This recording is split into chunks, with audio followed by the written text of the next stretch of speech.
तर इकडे परळी वैद्यनाथ मंदिरात रात्रीपासूनच भाविकांची गर्दी झाली आहे। वैद्यनाथाचं दर्शन घेण्यासाठी भाविकांची रांग पाहायला मिळते आणि या संदर्भात अधिक अपडेट आपण घेणार आहोत आमचे प्रतिनिधी संभाजी मुंडे यांच्याकडून।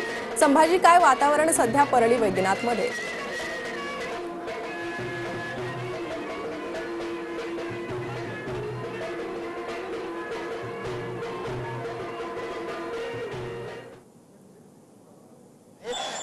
या ठिकाणी पाहिलं तर भाविकांसाठी 2 रांगांची व्यवस्था करण्यात आली। या ठिकाणी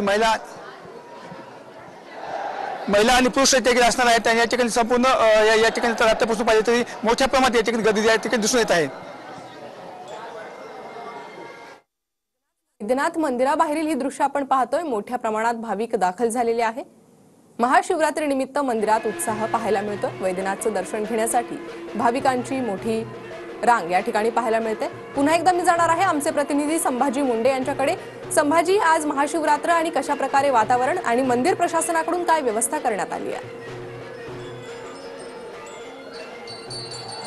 अत्यंत या ठिकाणी पाहिजे तर आनंदमय वातावरण याचे दिसून येत आहे। रात्री 12 वाजल्यापासून मंदिर भाविकांसाठी मंदिर खुलं करण्यात आले होतं। या ठिकाणी पाहिजे तर या ठिकाणी भाविकांसाठी 2 व्यवस्थित रांगालुकी लावण्यात आले। या ठिकाणी अल्प दरामध्ये 500 देखील सुविधा करण्यात आलेली आहे आणि या ठिकाणी पाहिजे तर संपूर्ण रात्रीपासून भाविकांची मोठी देखील या ठिकाणी रांगा लावलेल्या दिसून येत आहेत।